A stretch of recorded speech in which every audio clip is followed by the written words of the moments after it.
Bonjour à tous et bienvenue à Catch Club. On se retrouve pour les résultats de SmackDown du 24 février 2023 et hier soir on a eu un nouveau segment très intéressant avec Sami Zayn, Jimmy Uso et Jey Uso.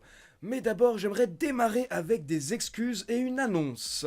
Alors d'abord j'aimerais m'excuser car je suis très peu présent sur Catch Club depuis une dizaine de jours, mais pour info, j'ai eu un décès dans ma famille la semaine dernière et donc j'ai dû me déplacer en Allemagne pour l'enterrement, pour les funérailles, pour voir ma famille, etc.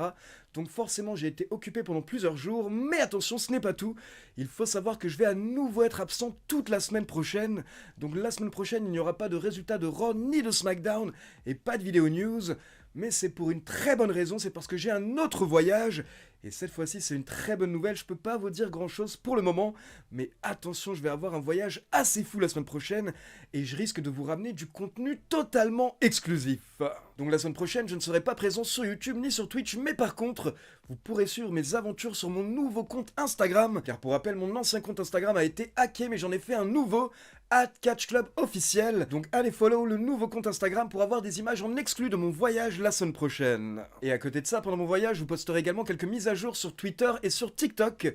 Donc là, c'est le même pseudo @leCatchClub. Donc ça, c'était pour la partie mise à jour. On enchaîne avec les résultats de SmackDown et on démarre avec un énorme 3 contre 3 avec Imperium contre Braun Strowman, Madcap Moss et Ricochet.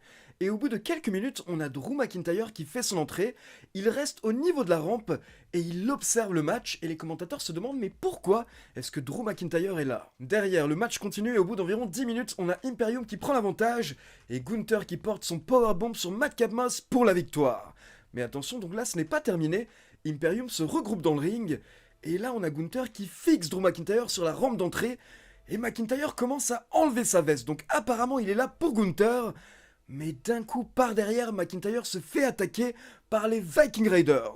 Donc là, on a Sheamus qui débarque, et au final, on a une grosse bagarre générale avec les heels contre les faces, et ce sont les faces qui prennent l'avantage et qui célèbrent sur le ring à la fin ensemble.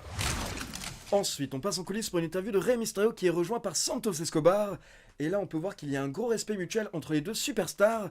D'ailleurs, ils se sont échangés leurs masques il y a 2 semaines. Mais là, Santos et Rey Mysterio sont interrompus par Dominic Mysterio et Rhea Ripley qui sont en coulisses à SmackDown et qui viennent se moquer, bien entendu, de Rey Mysterio. Puis derrière, Dominic et Rhea Ripley s'en vont. Et là, on peut voir Rey Mysterio qui dit à Santos que tout ça, ça lui fait du mal. Parce que, bien entendu, c'est son fils qui se fout de sa gueule. Et au début, il faisait genre ça ne le touchait pas, mais il n'en peut plus. On peut voir que Rey Mysterio est très touché par le fait que Dominic continue de s'acharner sur son papa. Puis dans un autre coin des coulisses, on peut voir Jimmy Uso qui arrive à l'arène et directement il est là pour une interview. Et on lui demande s'il a des nouvelles de son frère depuis Elimination Chamber. Mais Jimmy Uso nous confirme qu'il a appelé son frère, il lui a envoyé des SMS, il a tout tenté. Mais Jay ne lui a toujours pas répondu. Donc Jimmy Uso lui a laissé un dernier message afin de lui donner rendez-vous plus tard ce soir sur le ring pour que Jey Uso puisse lâcher tout ce qu'il a sur le cœur. Et donc quelques instants plus tard, on passe dans le vestiaire de la Bloodline et on a Jimmy Uso avec Solo Sikoa et Paul Heyman. Et Jimmy Uso dit qu'il y a quelques semaines, quand Jey Uso est venu défendre les titres par équipe avec lui, il pensait que tout allait bien, mais clairement les choses sont différentes, les choses ont changé depuis Montréal. Et Jimmy Uso pense que son frère a peut-être été effrayé par toute l'histoire autour de Sami Zayn. Et là nous avons Paul Heyman qui intervient et il dit en effet, peut-être que Jay a été effrayé, donc justement, ce soir il conseille et même quasiment il ordonne à Jimmy Uso d'aller seul sur le ring pour discuter avec Jay. Et Paul Heyman dit que Solo va rester en coulisses, comme ça Jimmy pourra discuter seul face à face avec son frère, avec son jumeau, avec son Ous. Ensuite, on enchaîne avec LA Knight qui fait son entrée, il nous fait une petite promo sur le ring pour nous dire qu'on peut pas avoir un WrestleMania à LA sans LA Knight. Donc LA Knight demande un match à WrestleMania, mais là il est interrompu par les New Day. Et le New Day tente d'expliquer à LA Knight qu'un match à WrestleMania, ça se mérite. Et donc au final, ça nous mène à un match entre Kofi Kingston et LA Knight. Et il faut savoir que Xero Woods est un petit peu intervenu à la fin pour déconcentrer LA Knight. Et ça a permis à Kofi Kingston de porter son Trouble in Paradise pour la victoire. Puis on enchaîne avec la championne de SmackDown, Charlotte Flair, qui fait son entrée et directement, elle demande à Rhea Ripley de la rejoindre sur le ring, mais à la place, c'est Dominic qui fait son entrée. Et donc là, on a un petit échange entre Dominic et Charlotte Flair, et Dominic prétend notamment que Charlotte Flair a l'air jalouse, car clairement, Rhea Ripley est la plus grande catcheuse de la fédération à l'heure actuelle et elle n'a jamais été aussi hot, aussi lancée. Elle vient de remporter le Royal Rumble, elle va enchaîner avec un main event à WrestleMania. Puis attention, Dominic commence à parler des papas et donc bien entendu il précise qu'il déteste son père.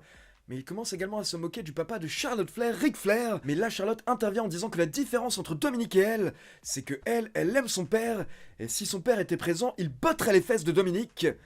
Mais Ric Flair n'est pas là, donc peut-être que c'est Charlotte Flair qui va devoir s'en charger.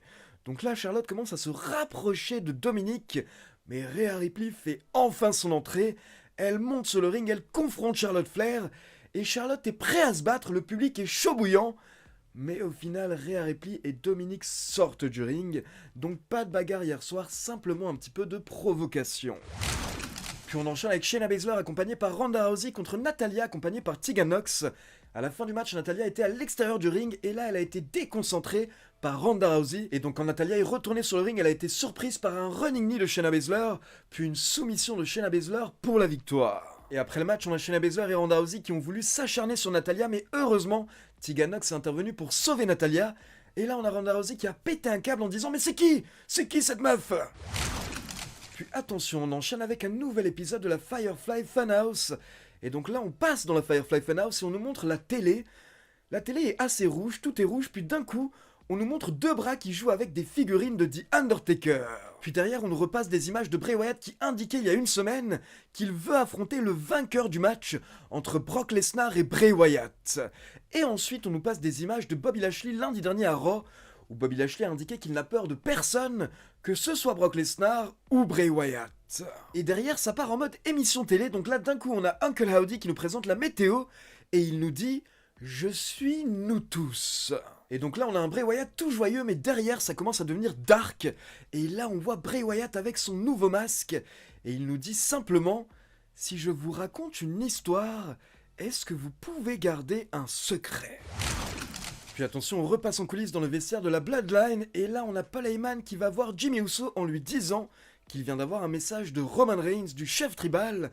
Et donc Roman Reigns a dit à Paul Heyman que soit Jimmy Uso s'occupe du cas de Jay ce soir, soit c'est Roman Reigns qui va devoir s'en occuper la semaine prochaine à SmackDown. Et donc là on nous confirme que Roman Reigns sera bien présent la semaine prochaine à SmackDown. Puis on enchaîne avec Rey Mysterio contre Karrion Kross accompagné par Scarlett.